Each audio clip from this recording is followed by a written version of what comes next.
Very good 1 evening. minute.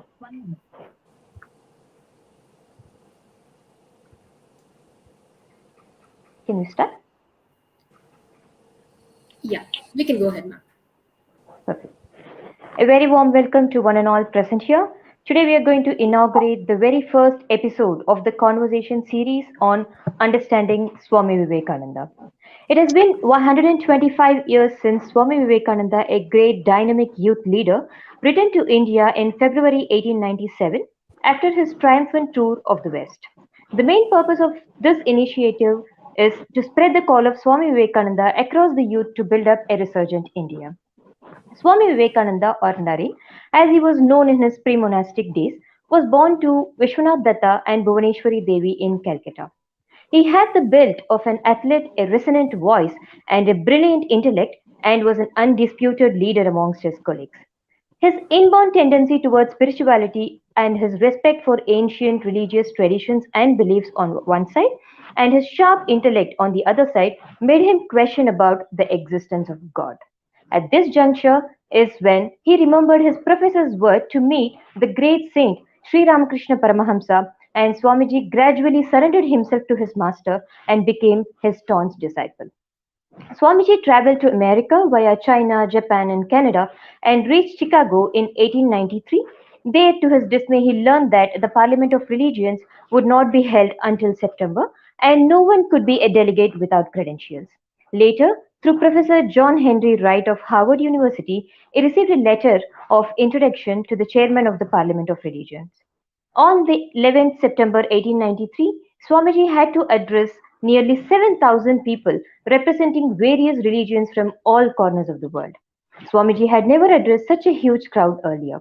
He at once began to address with the words Sisters and Brothers of America, which had immediately received a thunderous applause from the vast audience. All his subsequent speeches were listened to with great respect by everyone. Swamiji then returned to India in the year 1897 and sailed to Calcutta.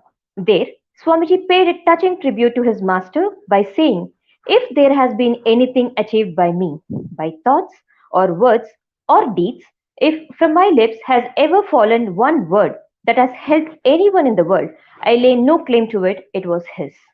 If this nation wants to raise, take my word for it, it will have to rally round his name. We are very happy to celebrate and inaugurate today's session to commemorate the 125 years of Swamiji's return to India from the West. Today we have with us Dr. Rupa Gunasilan, Director in charge and Professor Bhartiyar School of Management and Entrepreneur Development, Dean of Social Sciences, Bhartiyar University, Coimbatore. She has visited many countries such as Malaysia, Singapore, Dubai, etc., and is the recipient of many prestigious awards such as Best Citizen of India Award in 2009 by Best Citizen Publishing House, New Delhi, Dr. Radhakrishna Gold Medal Award for Excellence in Teaching, Tamil Nadu, International Outstanding Research Faculty Award by Association for Interdisciplinary India, and jointly by Mahasarakam University, University Sultan Zainal Abidin, and Kuwait University, and the list goes on. She is an ardent follower of Swami Vivekananda. Right from her childhood, all that she knows is Sri Ramakrishna Paramahamsa and Swami Vivekananda.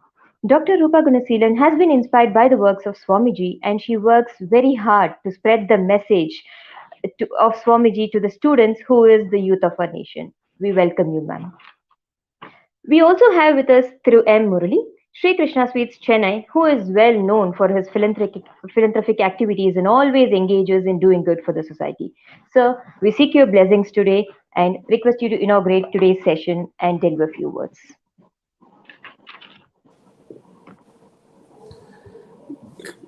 Great, ma. Excellent initiative. I'm really proud about all of youth. இந்த தாட்ல இந்த டைமில் ஏதாவது பார்த்து சினிமாவை பார்த்துட்டு இருக்காம இதெல்லாம் பண்ணணும்னு தோணுனதுக்கு விவேகானந்தர் தான் அவங்க கூட உள்ளுக்குள்ளே உட்காந்துருக்காரு. ரொம்ப சந்தோஷமாக இருக்கு. Misunderstanding and misunderstanding. Swami விவேகானந்தர்கிட்ட கேட்டாங்க, what is the reason for every misunderstanding? கூலாக ஒரு வார்த்தை சொல்லுவார். The reason is we see the people as we are, but not as they are. எவ்வளோ கிளியராக அண்டர்ஸ்டாண்டிங்க்கு மிஸ் அண்டர்ஸ்டாண்டிங்க்கு ஒரு டிஃப்ரென்ஸ் அவர் சொல்லிட்டு போயிட்டார்.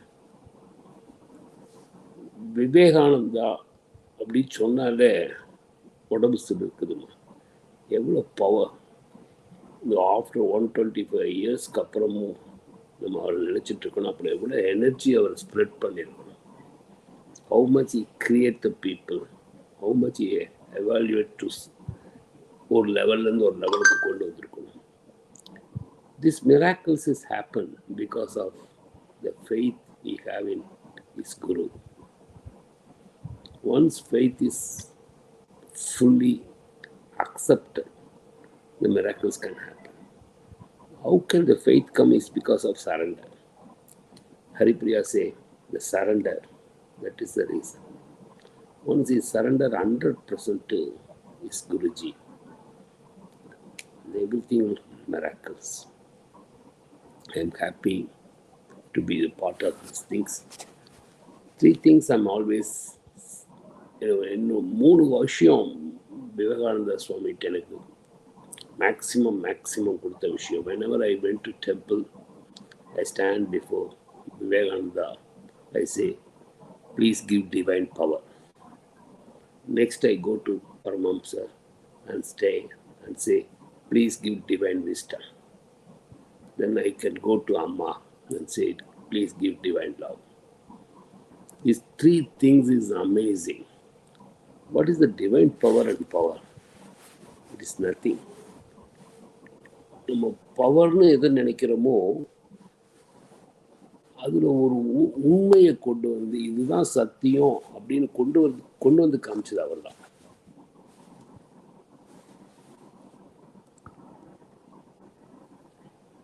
Never say no. Never say I cannot.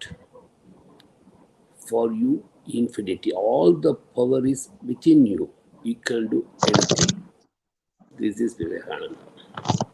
நினச்சி பாருங்க, இது ஒரு வார்த்தை. All the power is within you. All the power is within you. All the power is within you. He just repeated that. You feel the difference. Because I am not this body. I am not this body. I cannot control anything in my own body. என்னைக்கு எனக்கு முடி உழுகணும்னு நினைக்கிறோம் அன்னைக்கு உழுகும். I don't have any control on that. I am not this mind. I am not this mind. Mind is totally different. I cannot control my mind. If I have a sadhu, I may. At present, I cannot control my mind. So if I am not my body, I am not my mind, so ஏதோ ஒரு power within us இருக்குதானே செய்யுது. All the power is within you. You can do anything. You just think about this word now. All the power is within you. You can do anything. எதை சுமையை நினைக்கிறோம் அப்படின்னு சொல்லுவார் ஒரு டைம். எதையும் பெரிய சுமையான்னு நினைக்கிறோம். உன்னை சுமக்கிற பூமியே உனக்கு கீழே காலடியில் கிடக்கிறப்போ எதை போய் நீ பெரிய சுமையான்னு நினைக்க முடியுமா? சின்ன சின்ன வார்த்தைகள். So power is within as.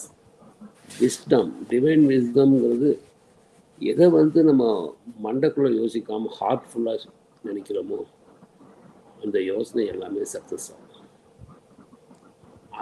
அந்த விஸ்டம் தான் சுவாமிஜி சொன்னார்.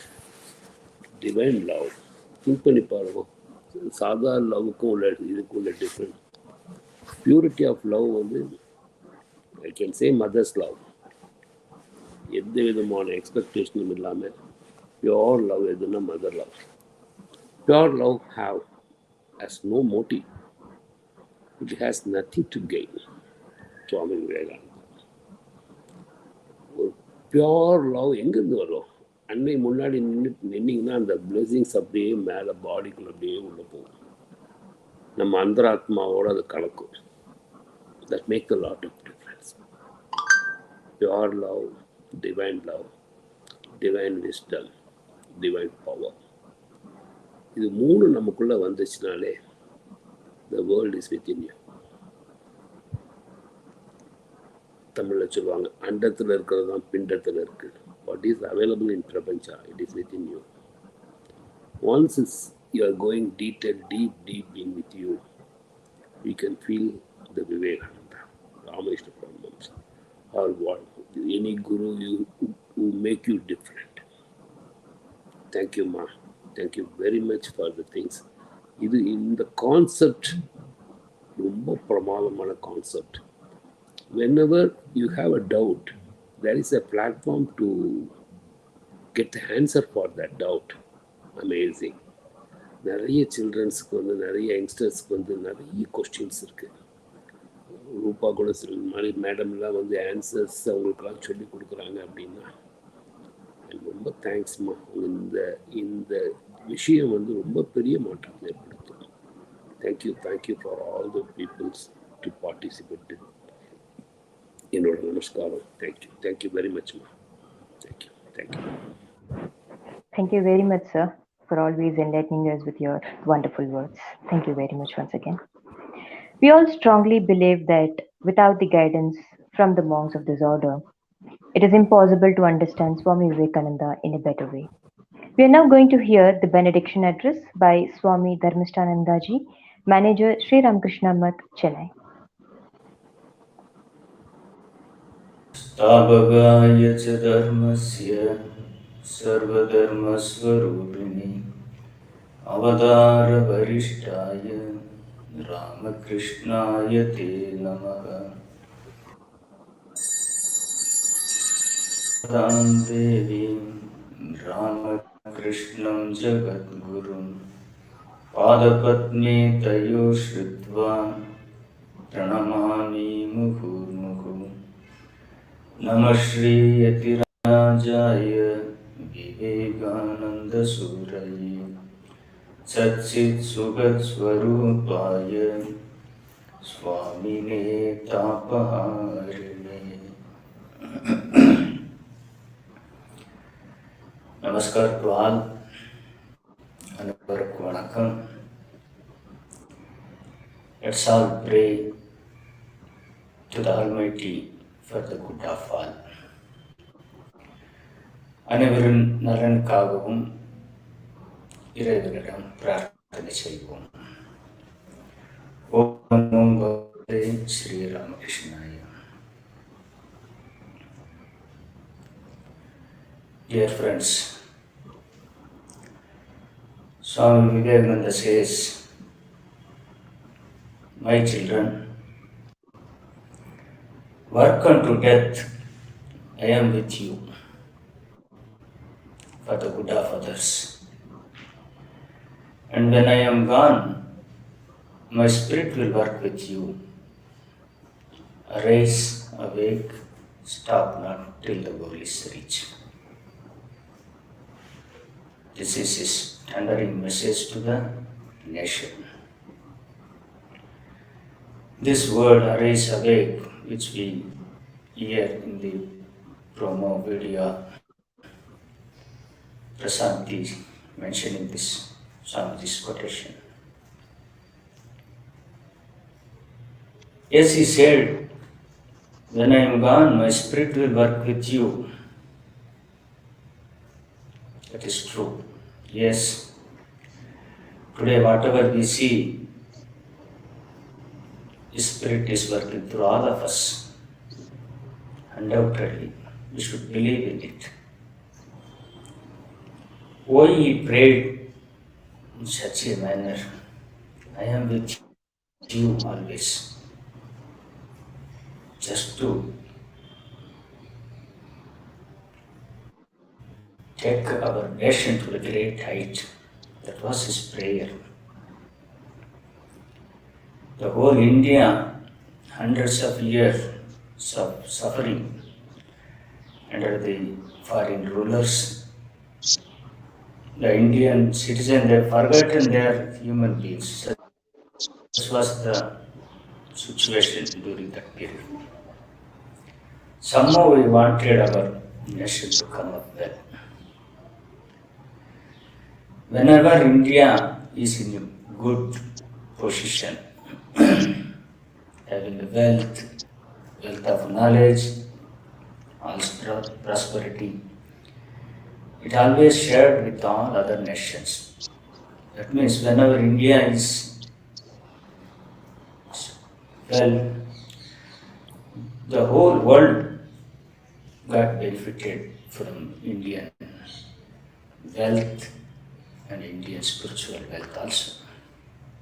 That's why he always wanted our nation to come up well. But degradation took place, but he infused life into the national channel. Our Mother India once again awoke with the call of Swamiji.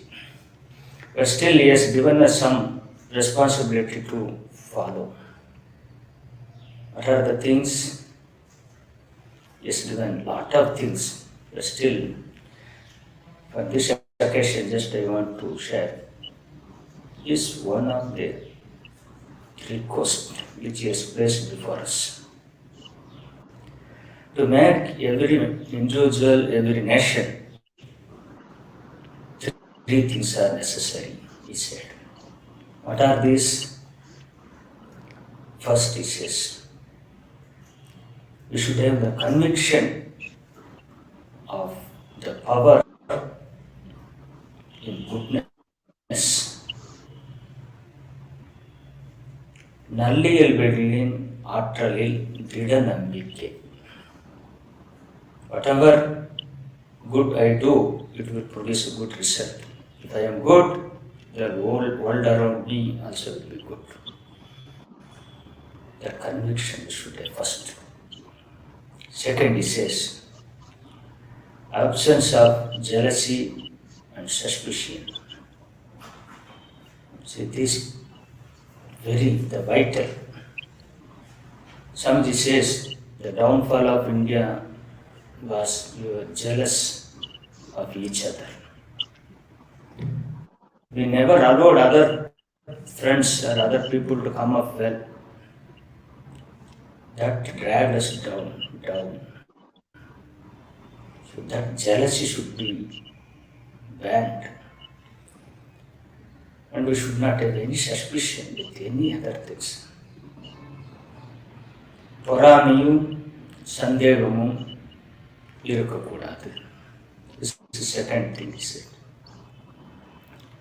Third thing he says, help all who are trying to be and do good to others. See, whenever there is possibility of helping others, we should never miss it. Always try to help others who are trying to be good and to do good. This is call. நல்லது செய்ய விரும்பும் மக்கள் அனைவருக்கும் உதவ வேண்டும். With these things, the nation can definitely come to the great heights. The individual can become great. So, Swamiji's the whole message contains in these few sayings. Having these things, if we can understand the Swamiji's the real meaning of his message and his call to the nation, definitely we will come up well. We will lead the world. For that, understanding Swamiji, we need this type of programs. I'm very happy with this Academy of Life Skill-Based Education for Human Excellence. Very nice title, very nice academy. It is trying to carry the Swamiji's message in different method. There are so many variety of channels, so many things are there, but this is a very unique and new method. Through this, definitely you will be able to reach more and more people. And with this aim, if you go march on our nation in within 5 years, we can say the great changes in every respect. So I'm very happy to be a part of this very magnetic and very dynamic youth of our nation. I hope you all will carry the Swamiji's message in right spirit, and millions and millions will join in your effort to rebuild the nation. So I thank all the people who are taking so much effort to bring this program a success, especially to Sri Murali ji, Krishna Sweets, and Shashi Purnima, Prasanti, and all other dignitaries who are taking part in this program, the people who are joining this program in years to come. So Swamiji says, those who work for the nation, their care will be taken by the Almighty. That's what we had seen during the freedom movement. With that aim, we should go forward. And with these few words, I pray to the Almighty, Bhagavan Sri Ramakrishna, Ma Sarada, and Swami Vivekananda, to bless us and guide us in the right direction, to be a good instrument in His message carrying. So Swamiji also says, never fear, go forward. I am with you. So He is with us, we should believe, and we are also with you. So I thank you all for the good program. May Swami Vivekananda bless and guide us. Jai Ramakrishna, Jai Vivekananda. Namaskar. Thank you very much, Swamiji, for your wishes and blessings on all of us. Without any further delay, let's get into today's session. We have with us two young facilitators from Albi Academy, Ms. Prashanti Vinod, Mr. Divyanshu Pandey, to converse with Dr. Rupa Gunaseelan. Over to you guys.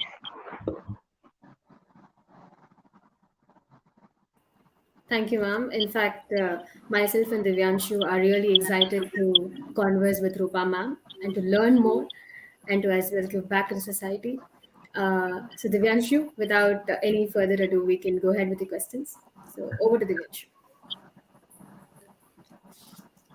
Thank you. Thank you so much. Well, the audience has already got the first takeaway from the show that the power lies within you, and you can also achieve what seems to be unimaginable, what seems to be impossible.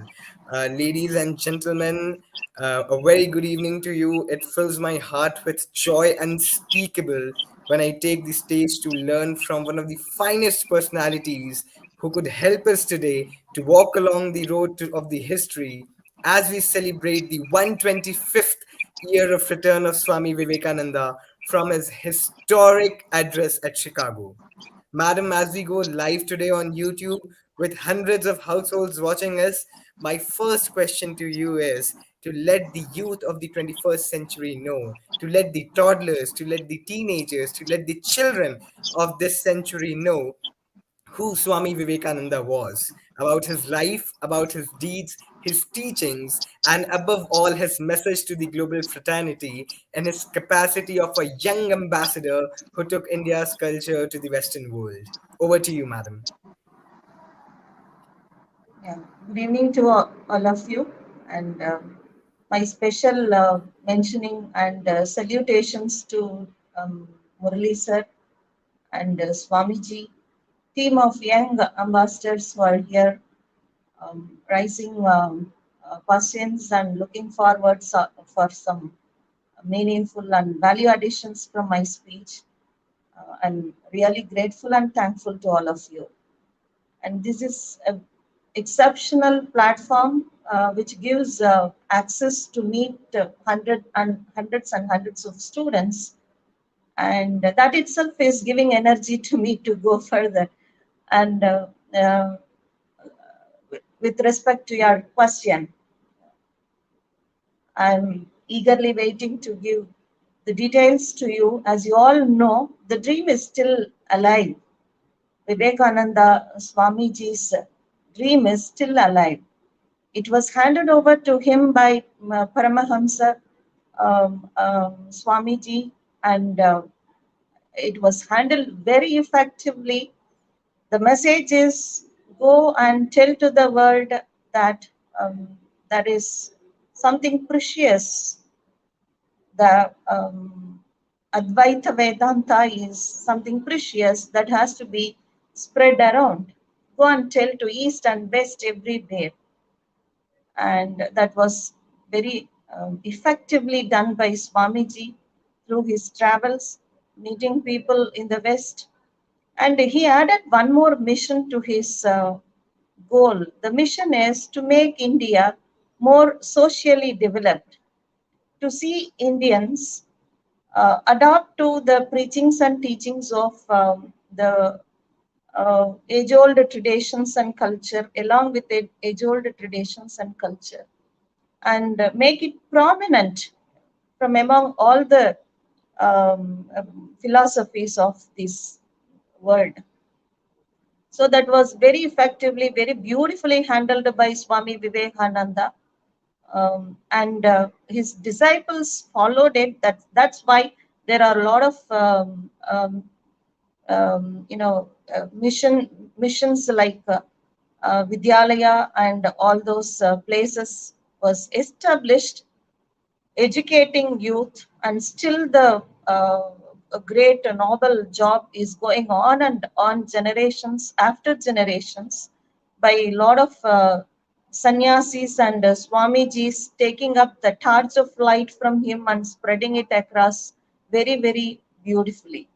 And we all know very well that a particular room is kept always available for Swami Vivekananda ji to come and make his presence spiritually. And there is a belief, a strong belief, as Swamiji in today's talk was telling, Vivekananda Swamiji is still living with us. People who believe in him actually believe in his presence also. Thank you. So the Thank you, connectivity is madam. going You just on and mentioned on. that. Yeah, I'm done. Thank you. Thank you, madam. You just mentioned that the connectivity is ongoing. It's ever going, I should say. And he is still among us. His ideas, even his soul finds utterance always in the day-to-day life. Ma'am, I like to draw your attention to my question, which is based on the same lines. Ma'am, I learned that you have traveled across the globe. You have got a vast experience in teaching, but you have also been to places like Sri Lanka, Indonesia, Thailand, Singapore.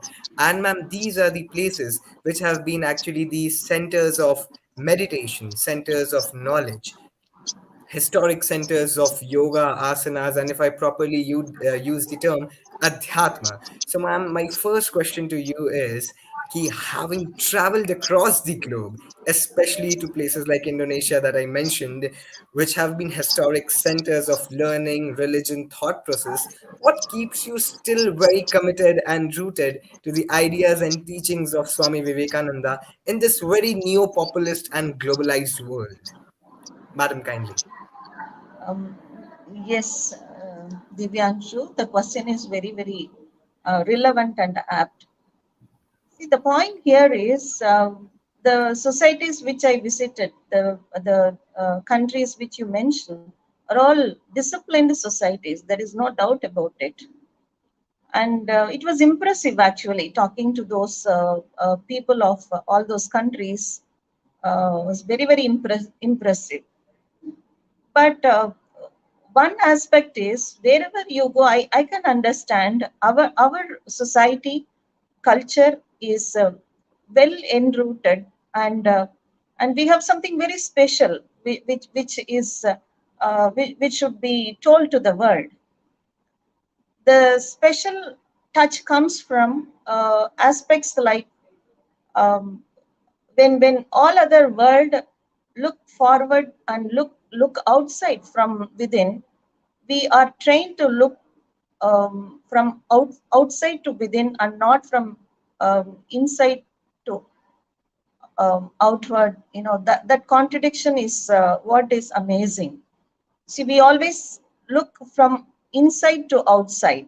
We are trained to know what we are actually.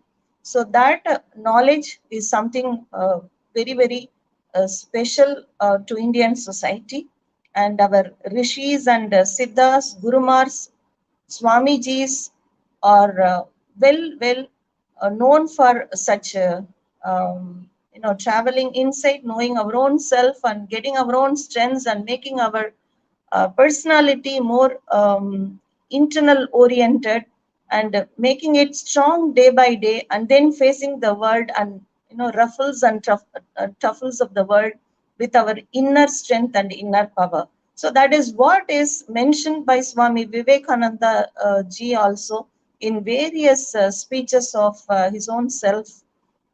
He used to say, strength is power, fearless mind is a treasure, and wisdom is what one should gain over the period of time.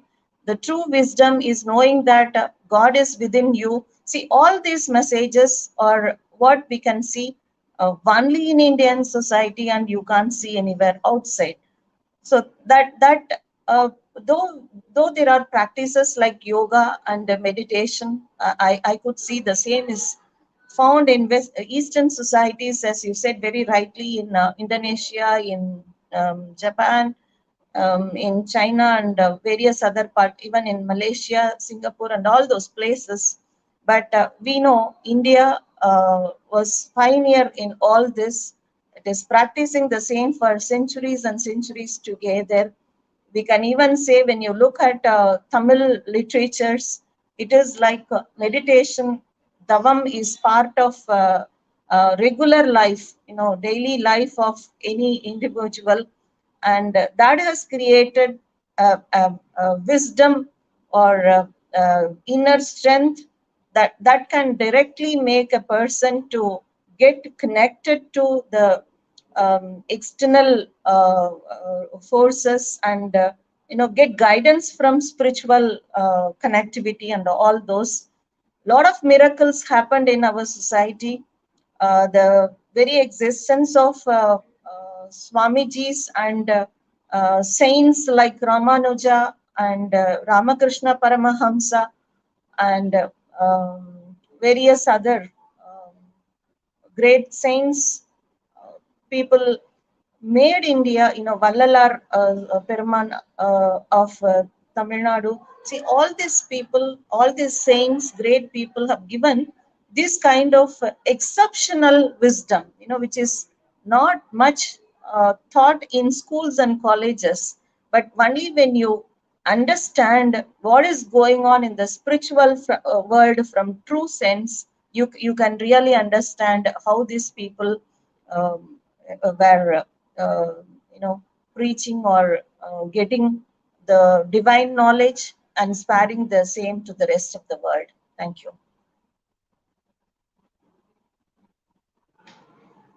So that Ma'am, is this what we takes me find back to this my special with our own country. Yeah, that is what I want to establish. People in other part of world also coming here and trying to get connected with any of ashram and Swamiji, so that they can really invade the same and get the experience of enlightening them spiritually. Thank you. Thank you, ma'am. Ma'am, this takes me back to the reading of a book by Swami Vivekananda. It talked about his life. It especially talked about his address in Chicago, that the first step to enlightenment, the first step to gain wisdom lies in knowing yourself, lies in knowing who you are, why are you here? What's the purpose of you on this planet? Ma'am, it was very well addressed. I'm sure the audience has got something to take away from it. Ma'am, if I may ask on a very personal level, after so many years, when you look back, when you were a child and when you were grown up in that particular environment, ma'am, what Swamiji actually means to you, what the life of Swami Vivekananda actually means to you. If you could kindly throw some light on that, madam. Swamiji is symbol of strength. If you say very simply, he is a symbol of strength, and he, he is the best role model, I would say, to the generations which are coming next to next. Not that I'm ending up saying that he is best role model for the present generation. So his personality fits any particular generation, for that case, the generation which is going to come next and next, ever existing. Simply, we can say he is an ever existing role model and a personality to take. And from childhood, I heard a lot of stories, many life lessons of Swami Vivekananda ji. Some of them are really inspirational. I was much inspired, even amazed at some points of time when I heard he was not invited to the conference, conference conducted at Chicago, and he made up himself. He made up his mind to go and make a mark. When it was suggested by Raja of Ramnath to him, he didn't deny. He got that particular idea very strongly, decided to go, and he was not having much of resources to prepare for the travel, stay, nothing, but still he decided to go. So that faith, no, that faith in goodness is something amazing, and faith in his own spiritual knowledge is really amazing. So I really remember certain versions told to me at my young age. When he first visited Ramakrishna Paramahamsa, and he was not having much of inclination towards Ramakrishna Paramahamsa. It was actually the Guruji got some inclination. It is something highly appreciable, because not to everyone, not to all the Gurumars get some inclination towards the upcoming disciple. So Guruji got some inclination towards Swami Vivekananda, and Guruji determined, Paramahamsa determined not to leave this little young man, because he is going to change the world.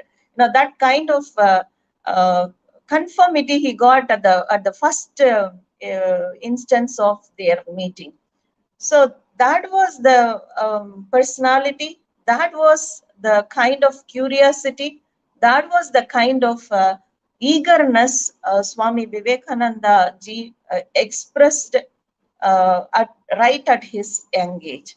So there was also some incidences like he got a great humor nature in him. He is thoroughly humorous, is what I heard, which was really contradictory to my understanding on him. I had an image that he is a very serious person, and more of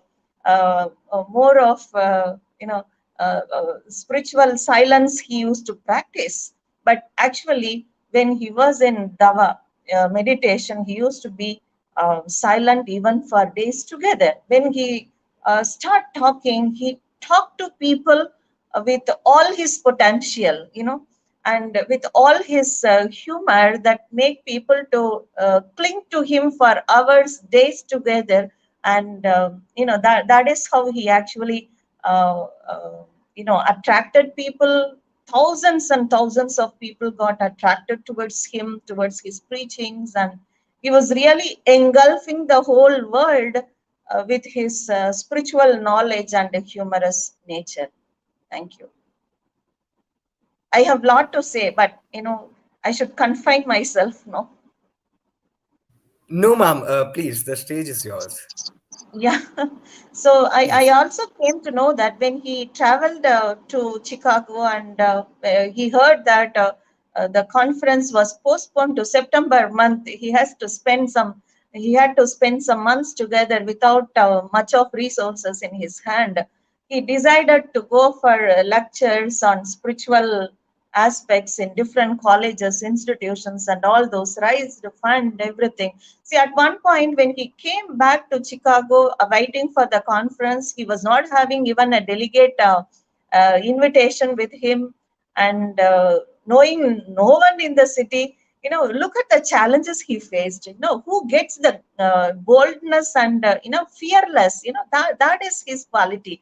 He is absolutely fearless, and he was sitting on a platform looking for help, and all those was really. Uh, how can an young man who is having lot to see in this world in terms of life, never mind about all those external pleasures, only minded about uh, the spiritual, spiritual being and spiritual life, that was really amazing.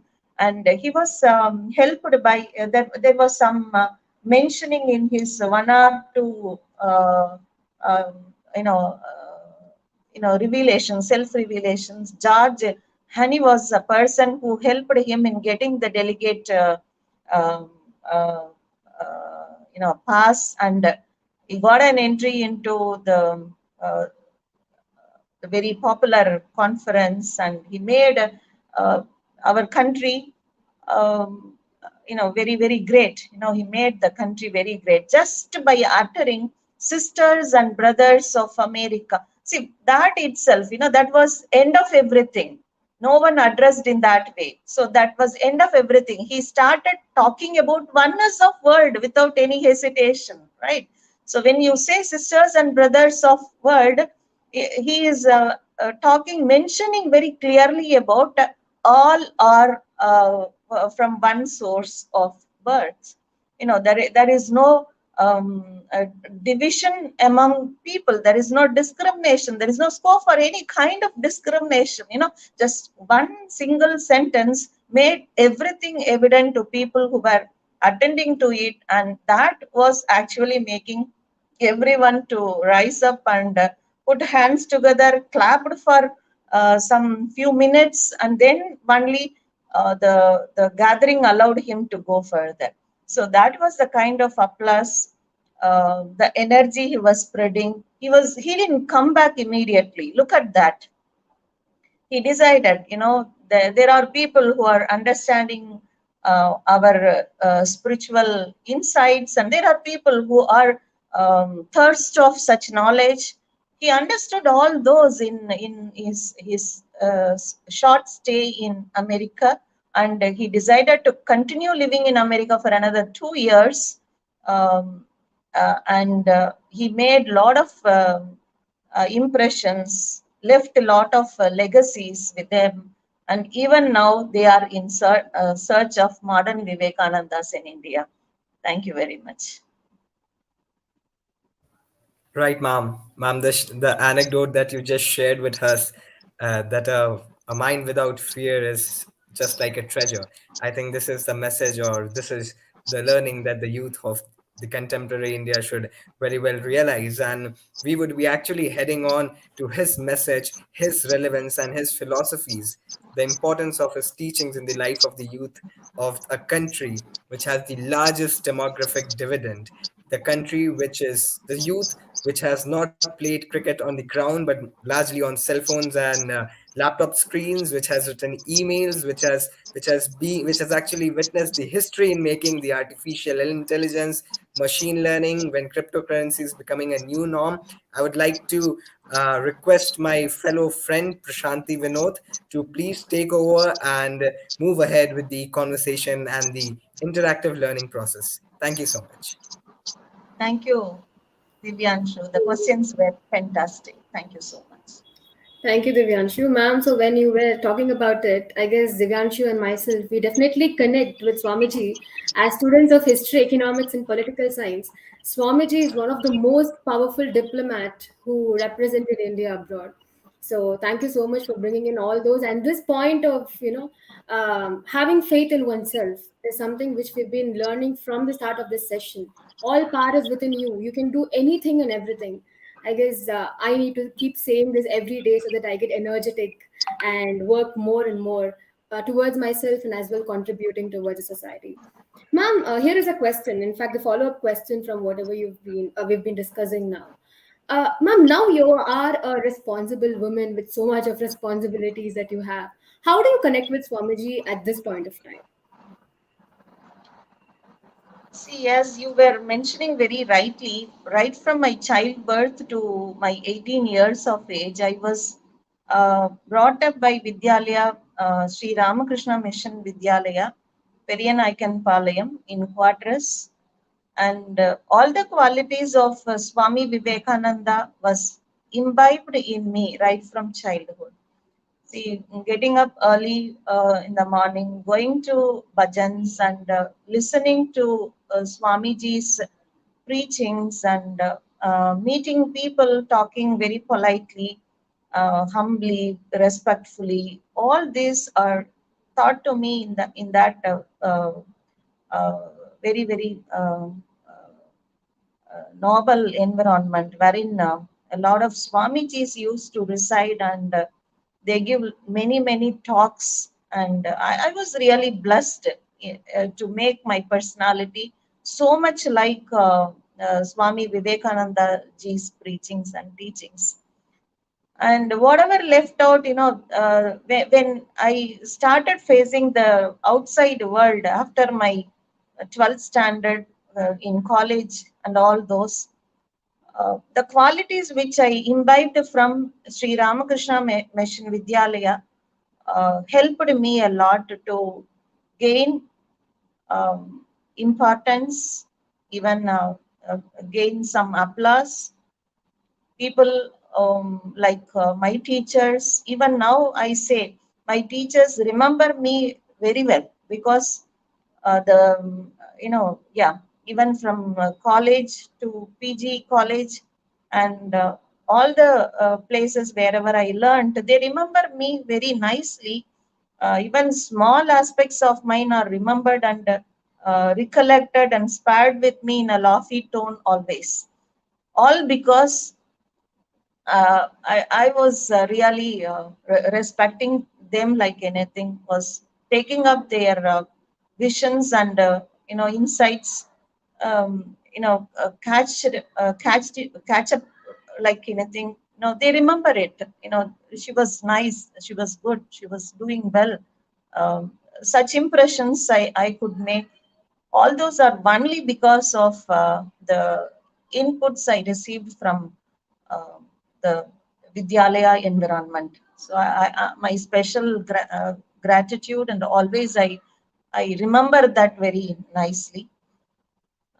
Further to this, um, it is like way of life or uh, our own lifestyle, and responsibilities are heavy, and responsibilities grow day by day. That is the order of life. No, it will not deteriorate. It will grow day by day. Balancing between life and job is a challenge. Balancing between your life complications with your inner strength is a challenge. And balancing between generations, your generation thoughts and my generation thoughts always used to have some gap. Balancing that is also a challenge. And the revolutions which are happening outside, like as mentioned by Divyansh very correctly, machine learning, artificial intelligence, so much of developments are coming all around. Even this online platforms are being created and meeting people online without facing them directly, understanding them and talking or giving the points as they really want. All these are challenges. These are being balanced and taken up very nicely only because of the internal qualities, or I would say the personality which we carved over the period of time. So this personality is a boon given by Sri Ramakrishna Mission Vidyalaya to me. All the credits goes to Ramakrishna Mission Vidyalaya, I would say, because my father used to be busy taking sessions and moving with Swamijis and helping them in administrations and all those. We family used to be inside quarters and going around meeting people, listening to them, taking some clues from them, life clues from them, and making of understanding of what is good and what is bad, developing wisdom of life, I would say. All this happened as a natural uh, uh, walk of life. It's not that forcefully imbibed, it is naturally happened. So that is really a bless to me, a boon to me, which I carry with me throughout my life. Thank you very much. Thank you so much for this insights, ma'am. So, yeah, to add one more, Yes. Swami Vivekananda ji was made known to us right from my young age. Whenever there is some prayer, we utter the nama of Ramakrishna Paramahamsa and Swami Vivekananda ji.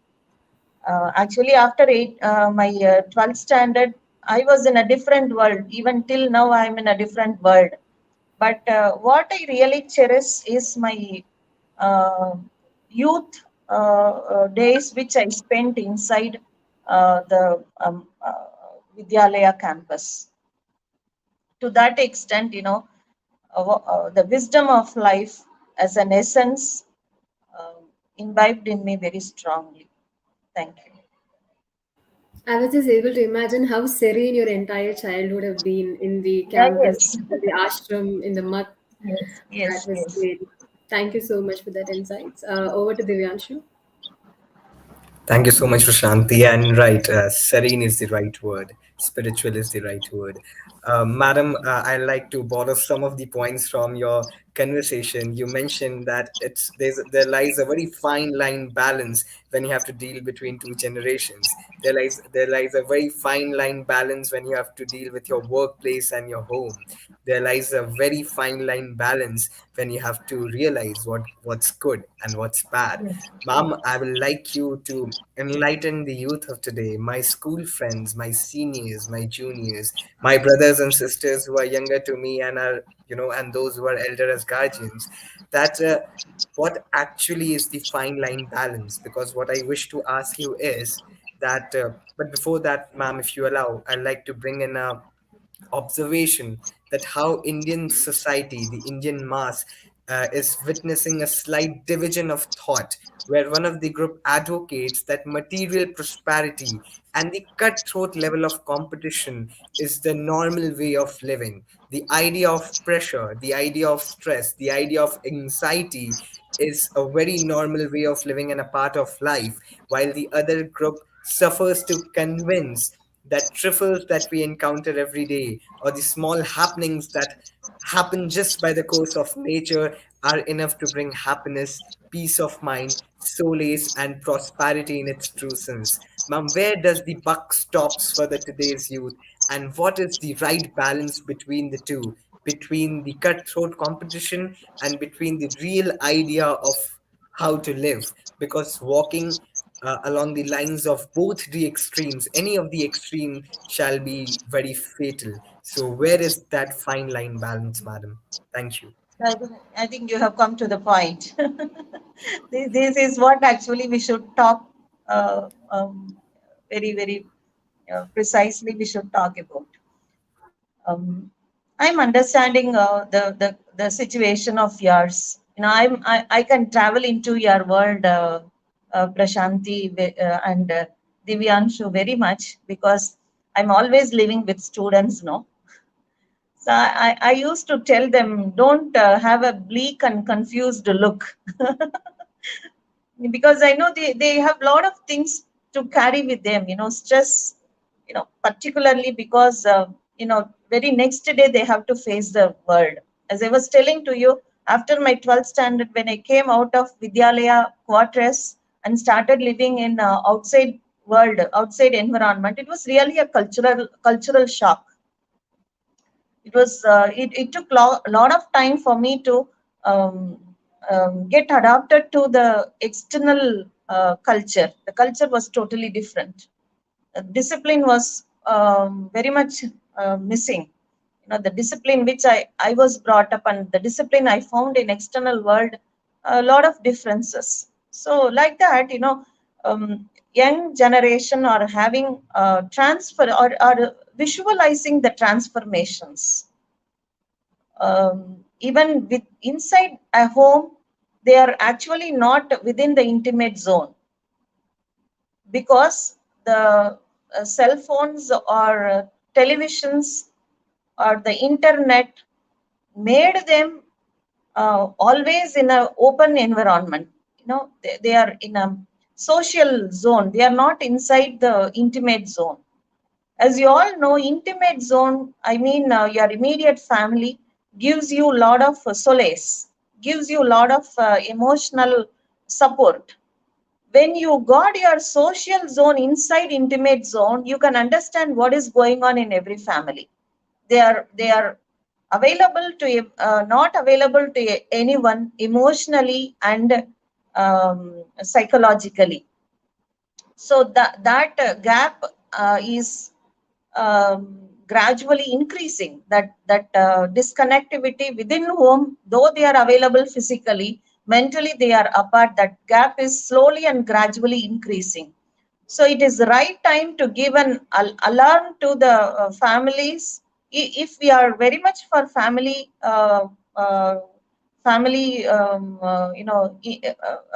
nature, family setups, right? We socially we believe in families, isn't it? Indian society is more interwoven with the family participations and families. So that bondage to be preserved, that family bondage should be preserved. When there was a shift um, from larger family to a nuclear family, right? So there were some disturbances we started facing. And now we are talking about a situation where though there is a family, but people in family are disconnected emotionally. So that is very dangerous. So we should do something to, rectify this gap and fill the gap accordingly. So this is one point I want to place in front to you all very strongly, because see that you are emotionally connected to your intimate family members, so that you have some solace and emotional patting and make you all right on daily basis. You should not accumulate the disappointments and sorrows or stress for days and days together to make you burst one day, which will be irreversible. We should not get into such situation. Every day unleashing of our stress or disappointments with the immediate family members and getting a pat and making you all right and emotionally strong is very, very, very important. My dear friends, my dear young ones, please take it as a strong message from me. Talk openly to your parents and immediate family members to get your emotional support and make you all right. So this is one point. Number two is the focus, right? Lot of sweet things are around and making you distracted. Lot of sweet things. When you look at an iPod, you got an wow feeling and you feel like getting it, right? So if you get a new mobile phone coming into the market, you try to get it. A lot of sweet things. Apart from all these, many sweet things are made for you and presented to you by people around, and yes, that may become distractors. Beware of distractors is next strong message I would like to say. And the third message is even more strong, because never allow, nobody can make you feel inferior other than your own self, is one of the great message given by our Swamiji to the generations altogether. So never allow your uh, weaknesses to engulf you, to eat you upon. Look at your strengths, build on your strengths, and manage your weaknesses. I cannot say a personality will be free of any kind of weaknesses, but we should know to manage the weaknesses effectively and build on the strengths to make up our personality. See, one can be good at oration, another may be good at literary skills, yet another may be scientifically strong, one may be mathematically wizard. All these are strengths in each of the individuals. So that strengths to be identified. And there is one more thing. Never, as Swamiji was very rightly pointing out, don't be jealous, don't be meeker. All this was told by Swamiji, Swamiji Avargal, when Swamiji was giving an opening talk. I'm also for it. Don't ever get carried away by strong personality traits of somebody else, because you also have one with you. Everyone is um, எல்லா குழந்தையும் நல்ல குழந்தை தான் மண்ணில் பிறக்கையிலேன்னு சொல்ற மாதிரி, everyone is good, everyone is having some precious boon from the great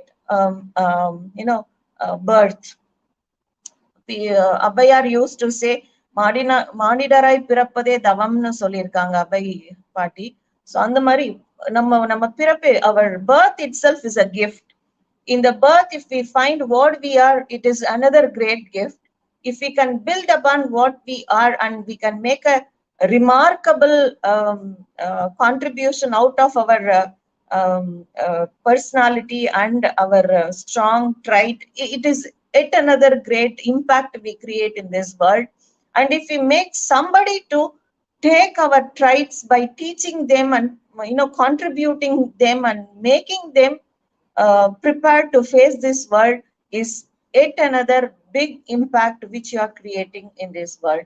So these are all what should happen as an development of an individual from one level of wisdom to another level of wisdom. All that we need is, we should make ourselves more strong and highly inseparable from God day by day. So then only we can understand that we are also godly. See, that is what Advaita Vedanta is telling to the world. No, God is within you. Don't search for God outside. God is everywhere. God is in everyone. See, these are to be well thought and well taken into your personality, so that yes, you will be the one needed for this world to handle the mishaps and the complications of these societies and the world. I have strong faith, as Swamiji was telling us, any other Swamijis who all pray for the Almighty, the great Father of the whole world, the God Himself, the Lord, that this world should be free from all sins. So we, the young generation, we, the persons or personalities who have understood Advaita Vedanta, should know to tell the world or lead the world and make it spiritually strong and highly energized. So we are talking about spiritual regeneration, which is the dream of Swami Vivekananda ji, because spiritual regeneration, which was uttered in 1893 by our Swamiji and carried forward throughout his life until his last breath, he was talking about spiritual regeneration. That too, the regeneration should happen from India. So he was waiting for social development to happen, economic development to happen to India, so that India will lead the world and make world understand India has got a well established civilization existing for thousands and thousands and thousands of years altogether, and it has got every small drop of spiritual knowledge. And it is the only nation that has all the qualities to lead the world. And when I say the nation, it is all you. It is all the young people right in front of me who are listening to me. So you can do it. Thank you very much. Thank you so much, ma'am. In fact, I was able to relate to what Swamiji used to say. All differences in this world are of degree and are not of kind, because oneness is the secret of everything. So, thank you, ma'am. Thank you so much for the insights. So, we still have two more questions, but the one we were just discussing about Advaita Vedanta. So, Divyanshu, if you can go ahead with the question on Advaita Vedanta, it would be really great. Yes, madam. Actually, if I sit with a diary today, right now, if I would have a page in front of me and a pencil, I would have actually So jot there is down at least. also 1 second. Yes, Yeah. Yeah. ma'am, I was just reflecting on your on the address that you just made, ma'am. That if I would have a diary in front of me right now, I would have made at least 20 bullet points: social emancipation, religious upliftment. Everyone, it's good to have a hero, but everyone should have their own identity. The way to look at the world, the basic values like hatred kills. Hatred is a slow poison. Selfishness is a slow poison, ma'am. Actually what constitutes a human soul, like we all got to know about it. And since you brought in the idea of Advaita Vedanta, ma'am, and we have hundreds of households listening to us, we have so many of children, as you rightly mentioned, who would walk the road to the glory of this beautiful country, the country of an ancient civilization. Ma'am, if you could throw some more light on what the philosophy of Advaita Vedanta, as well as, ma'am, the philosophy of Vasudev Kutumbakam, which became evident, which became the starlight with his initial address at Chicago, Brothers and Sisters of America. Ma'am, I think that will be a great takeaway for all of us today. Ma'am, I will request you to kindly highlight on these two important philosophies. Thank you. So really great. You know, um, I'm uh, I'm really what to say, delighted to talk about it, because in the opening talk, our Murali sir was telling, "Andathil ullathu pindathilum, pindathil ullathu andathilum." See, it's all about five senses and the five energies which was mentioned over there, right? So it is there in everyone, no? All that you find, in outside world, right? All the forms of energies, right, is within you also, right? Everyone has it. Everyone has it. That means what, whatever you find the godly sources is there in every individual. Emancipication varies. The level of you taking in the very nature of or understanding of the God in you is different. Different level.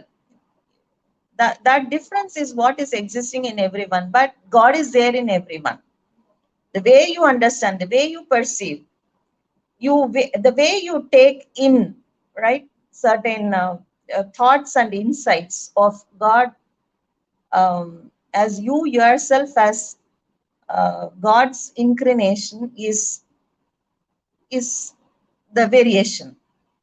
Otherwise, everyone is godly in nature. So it is your responsibility to bring out that godly nature, right, and make it emanating. And what you find in yourself is there in the next door, is there in your friend, is there in your foe also, right? So, and the very nature, whatever is needed is you should know to identify, you should know to celebrate it, you should know to nurture and celebrate it, right? And you can make yourself as God, the great powerful God, by making you in such a way to make yourself as a great God. Your life is created for that very purpose, that should be the focus. There is body and atma, isn't it? Right? So if you think your body is you, it is your false. Body is not your good self. That is not your identity. The atma is your identity. Don't confine your body within atma within your body. You can expand your atma, even you can create the awareness and your presence and your existence possible throughout this world. You can bring the whole world into your atma and see the world. That is what Krishna Paramatma exhibited, told to this world, and he expressed it in his own divine way, right? So it makes a lot of difference. If you look at body as yourself, you are building limitations to yourself. So the limitations will be like your your senses and your karmendras and jnanendras. That becomes your limitation. You can't travel beyond that. You are putting your own limitation and making yourself, I'm able or capable only for this. But when you think beyond your body, when you realize that the atma is there and the atma is connected to every other atma, and there is a possibility of your own atma to become a godly atma, all those understanding, if you develop, then things are totally different. So that makes the spiritual power come handy to you and make everyone listen to you and believe you, understand you, accept you as somebody who is great. And even there are some, I want to link this thought to the sayings and preachings of Tamil Siddhas.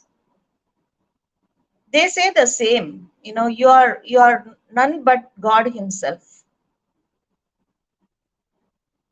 right? So don't search God outside. So there are 4 forms of worshipping, right? Sariyai, Kriyai, Yoga, and Jnana Margam. See, you have different margams of worship, right? Bhajans is one, right? Making a lot of offerings and, right, signs or some other, and chanting mantras continuously and celebrating the God himself, the very, form of very great form of God in an ideal manner is one form of worshipping. All this will lead of the day, you'll realize that you are making yourself as a godly personality,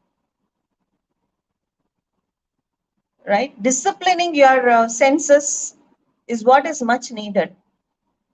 And you can't discipline your senses on one fine day. You have to do it on daily basis. You should make it as walk of life. You should meditate. You should make your senses come to your control.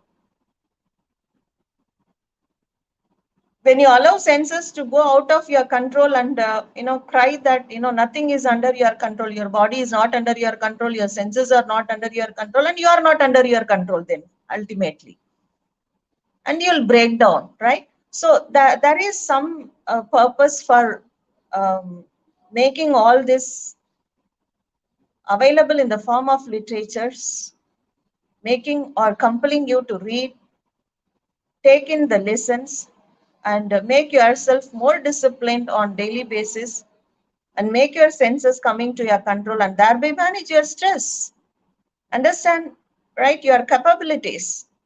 Don't believe in limitations. So there is a book written by Shivkara. Even the recent modern world admires it. You can win. So it says that everyone can win over, right? So we can connect this message to the messages given by our Swami Vivekananda ji, very, very long back, centuries before. And our Rishimars and Siddhas, Swamijis of multiple, um, mats and shrines, they have given their thought in the same way. Don't carried away by limitations of your body. Your mind is very powerful. More than mind, your spirit is very, very powerful. You can make yourself God.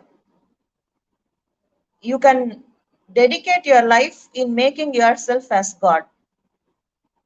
Swami Ramanujam, right?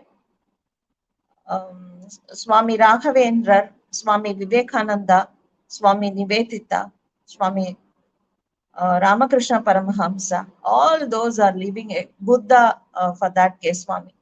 Buddha, all those are for that case live examples, role models for making a person godly by himself.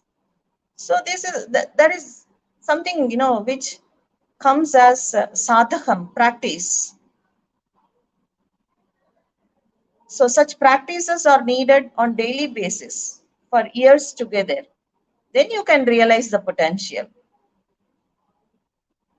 Right? Don't go and learn meditation for a week and say, I didn't get anything, I'm giving up. That is the kind of tendency I could see in the youth. Mhm. You should dedicate. So that will really help you to balance the complications of outside world. I'm not telling that do dedication whole day and do nothing. That is not the message. Have meditation, have bringing your senses under control and bringing your thoughts under a focus, all this on daily basis for a small amount of time every day, dedicated for such purposes, either in the morning or in evening, and see the difference. You'll really enjoy it. You'll really appreciate what people like me say. And nobody is needed to advise you. You need no one to advise you. Your inner sense will guide you. The larger spiritual understanding will help you to lead yourself. Yeah, I think I have done it. Thank you, ma'am. In fact, I've just made the bullet points, as Divyanshu was saying. I got to learn how infinite our spirit is, and how this Jivatma and the Paramatma, this Jivatma and the Paramatma is all the same. And it's all about looking within ourselves and becoming the better version of ourselves. Thank you so much, ma'am, for these insights. And we move on to the last question for today, Divyanshu. Ma'am, the last question of today deals about our national struggle. And ma'am, we were talking how India is a very ancient civilization, a very beautiful civilization, and we all are actually the stakeholders of the same. We need to take a lot has been done, but we actually need to accomplish a lot more. And Swami Vivekananda's dreams is still alive, and perhaps still it has not met its commitment. Ma'am, my last question to you is that there have been so many leaders. If I name Netaji Subhash Chandra Bose, or even Gandhi for that matter, and the list shall go on. Ma'am, they all have been inspired by Swami Vivekananda. And somewhere I believe that his ideas, his teachings were a very vital driving force in the course of the movement against British imperialism. Ma'am, would you like to kindly Ma'am, would you like to kindly let us all know, and would you kindly enlighten all of us on his role in freedom struggle, as in his teachings, his ideas. And if I may share my personal experience, ma'am, I believe that his teachings, his ideas, his life altogether were actually the solutions to the problems of those days, and are still the solutions to the problem of the contemporary world. So if you could kindly enlighten us on those lines, we shall be very grateful. Thank you. Thank you. See, Swami Vivekananda was living in two phases of life.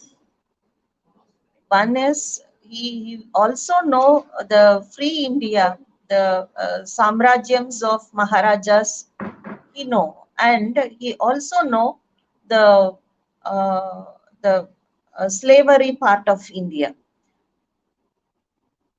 So he was really he had very extremely painful inner self, and he took a lot of pity towards people of India for not being courage, for not being courage. And he was a spark to everyone. The fire in everyone was initiated by Swami Vivekananda ji. When he took courage in crossing the ocean and reaching a far east land, talking about our precious knowledge, wealth of knowledge to unknown society, therein creating sparks in people, right? So such efforts were made only to make people understand how bad it is to be, to be under the rulers of some third world, some new set of people, right? So it is like, making, he said, give me 100 men, right? 100 young men, and I can change this world. To that extent, he developed faith in himself, strong belief that the present situation of slavery can be changed in no time. He believed in it. During his time, he made a lot of attempts to create the strength in people around him. When he had disciples, when there was a vacuum created by the death of Ramakrishna Paramahamsa, right? He was identified as the leader to lead the disciples of Ramakrishna Paramahamsa. All were young, same age group, right? He selected one person, I think he is Rakil. He was selected as next to him and president of Ramakrishna Math. That responsibility was handed over to him. He don't want any crown or any position or any other particular recognition to himself. He felt he himself is um, a role model to carry with him, so that by traveling across the country he can imbibe a lot of fine messages to the young persons of this great country. He always mentioned his mother India, motherland, as the great country. Never underestimated the greatness of this great nation. He want to establish that very fact to the people of his own country, because he felt people during his time are not having much of faith and belief in the wealth of knowledge that has been created, that was created by the great motherland. He also believed that whatever other countries have, or whatever swindled, the wealth which was swindled by other countries, are simply wealth, material wealth. But what is not swindled, what cannot be swindled, is the knowledge wealth. He believed in that. that is the weapon he found as the weapon to fight against uh, the the slavery, and to make people realize that they are really something great, and they should realize that, and make a severe attempt in freeing them from foreign hands. So that only helped actually, inner strength which was built by Gandhiji, simplicity which was adopted by Gandhiji, and the fearlessness which is adopted by Subhash Chandra Bose, uh, and all other fine qualities in him was naturally found in all our freedom fighters, the leaders of those days, that made our country free at one point of time. There were a lot of manipulations. Many camouflaging happened at different dimensions. Even now we are talking about it, right? So we are not much aware of the facts. Facts were concealed and buried for ever and ever. So even now we are little much confused about what is fact and what is not fact. Though we got some evidences in our hand, we are still under confusions on certain things, right? So these are all the reality of life. So with this reality of life, on those days, even at least we are connected through various modes, through the medias, through internet. The whole world is in our hand. But still, even at this stage, when the information comes fatafat fast to our hands, we are understanding that yes, with these also we are not clear with what actually happened. And you can imagine the days in which Swami Vivekananda was living and all other freedom fighters, the great leaders, were living. They were disconnected with the communication limitations, right? The devices were not there. They were totally disconnected, but they were spiritually connected. They were talking to their minds. When they say that, we can't believe actually. When there were some spiritual leaders written about, when they thought of a person, the person started traveling towards them and met them, and all those, they are actually connected by mind. They were talking to each other um, mindfully. These are all were some miracles or amazing examples we read in our literatures, and still under a surprise to believe or not to believe. Yes, so such was the time where no communications were effectively could made. That there were no much of devices and all those. They were having like-mindedness. They were having a lot of uh, fine qualities and traits. Similar, I would say, and that all were taken from uh, great spirits like Ramakrishna Paramahamsa and Swami Vivekananda ji kind of people. We can even say Swamiji become a warrior. When such situations were not there, he would have developed himself as a great spiritual personality, and would have merged with God through his meditation skills and um, uh, you know uh, other fine spiritual qualities. But he was made to fight for the freedom of India, made to fight for people of India to develop strength and gain prominence in the world, and to become economically and socially strong. He was even merged with the sufferings of Indian population, and made himself as a sacrificing personality to make India all right in all respects. Thank you very much. Ma'am, indeed, when you said that he took a form of a warrior in a certain part of his life and in the certain phase of history. Indeed, it is true, ma'am. We took a lot of your time. We had a very great conversation. But ma'am, a very slight request, a very humble request from we students, and I'm sure it will be the perhaps the best takeaway from today's session, ma'am.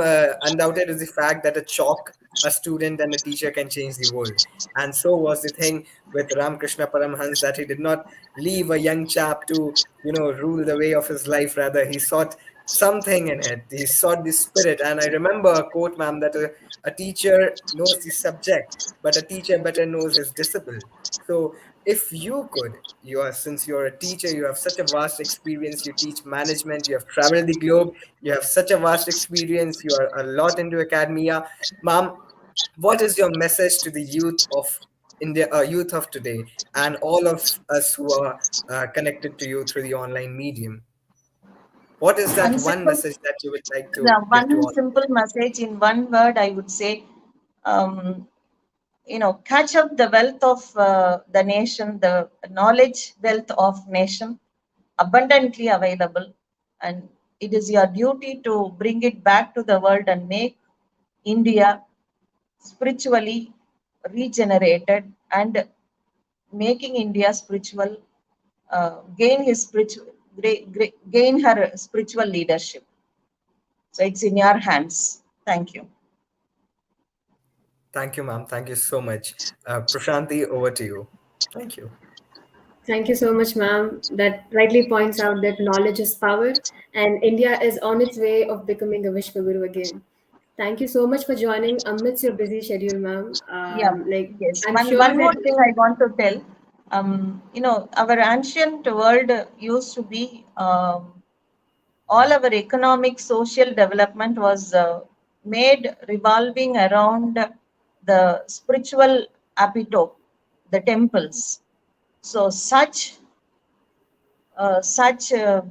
world should be reinstalled, and that power is only with you, young generation. Please catch up and make it possible. Thank you. Sure, ma'am. Thank you so much. I'm sure that myself and Divyanshu, we had an amazing learning experience. I've made notes, and I'm sure that I'm going to try to learn from each and every point and implement one by one, one at a time every day, and become a better version of myself. And of course, to everyone who's watching this, thank you so much for joining, ma'am. And the next week, next Sunday, we will have Dr. V.V. Subramaniam sir, who is known as Vavi fondly. He was the former principal of Vivekananda College, Chennai, and he has around 40 plus years of experience in reading and learning from Vivekananda literature. And we are very much excited for that session as well. And see you all next Sunday.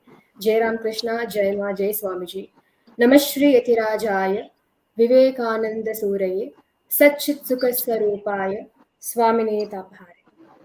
Namaskar. Thank you so much. Thank you so much.